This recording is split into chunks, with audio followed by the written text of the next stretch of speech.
Hi, so today we're going to be looking at a macro play, and we're going to use an LCK game as an example between Longzhu and ESC.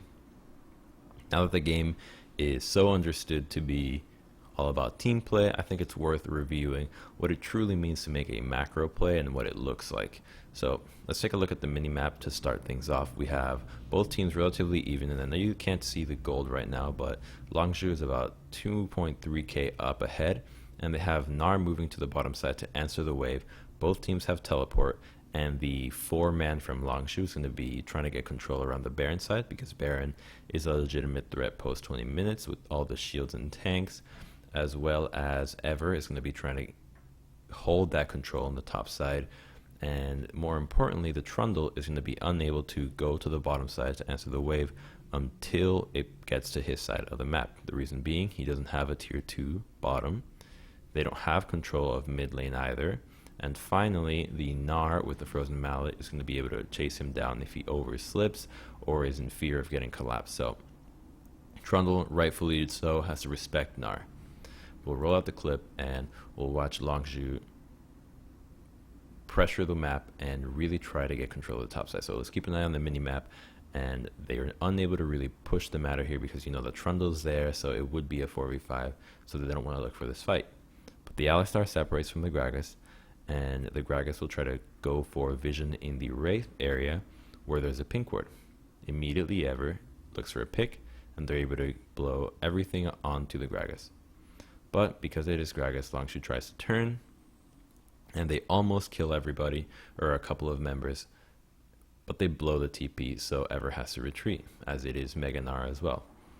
That chunk, though, will result in Longzhu having pressure, and is going to be trying to get the tier 2 middle out of this, where Ever has to recall and most likely give up their tier 2 middle. Now, a key thing to note is that that wave bottom was not fully pushed. It was in fact slow pushed. So slow push means that you kill a couple of them and the wave will build up to be a much bigger wave. And that's going to be critical for what's about to happen.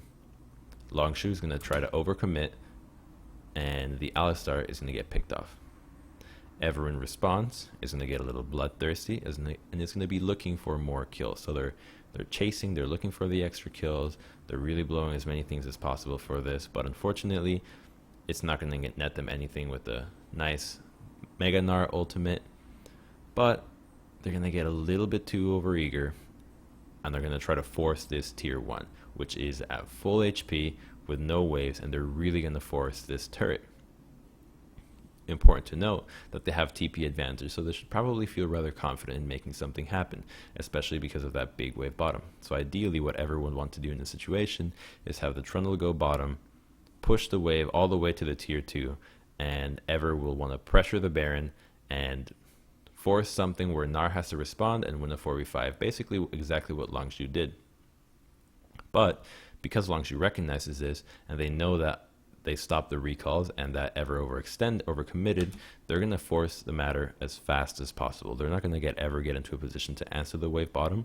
They're just going to hit the go button now because they were able to be on the map faster because of Ever's overextension for the tier 1 middle. So the Karma will TP, and she's going to be trying to really deny the vision around Baron. So alongside Karma and Gragas, they're going to deny the vision around Baron. And the key thing is that because the vision is denied, Ever is really scared of the Baron being dropped. And rightfully so. Trundle's going to be the first one there if he uses TP. So he uses the teleport to try to see what's going on around Baron.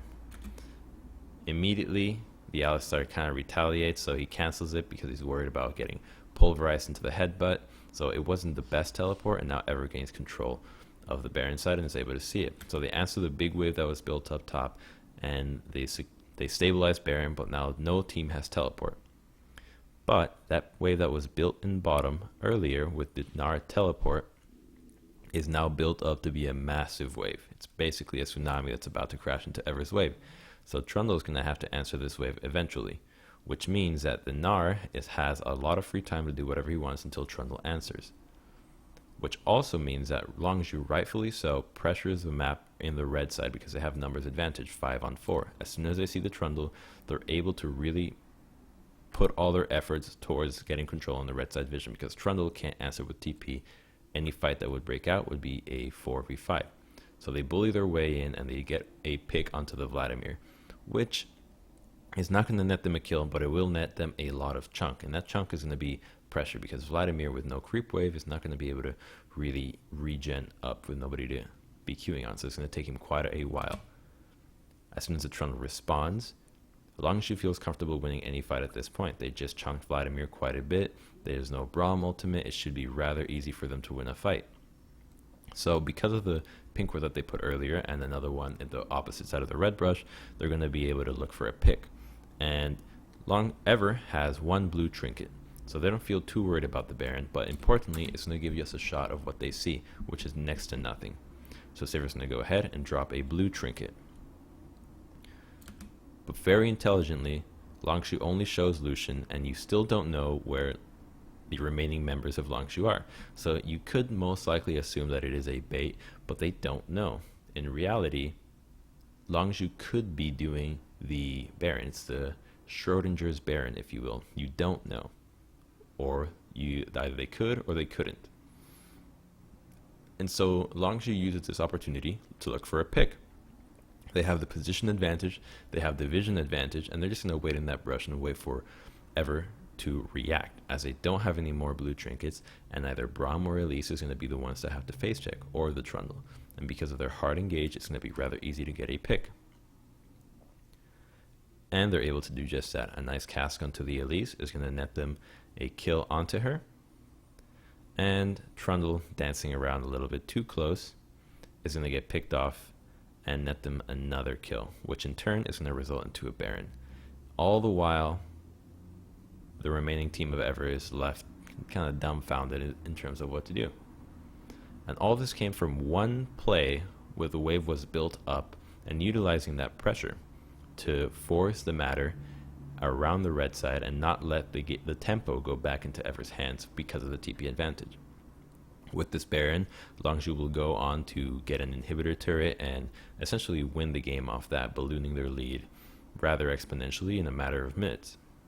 And what this goes to show is just how important minion wave pressure is and how to utilize vision and lack of vision. So they knew that Ever was not did not have sight of them, and they knew that Ever would have to respond to whatever they did as they were later out on the map.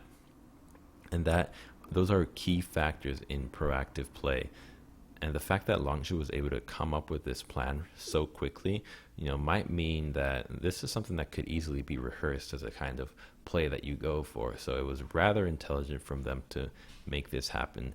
And I think it really highlights the importance of macro play and how it truly is dominating the global scene right now, as the team plays and utilizing pressure and minion waves is really the key of winning games.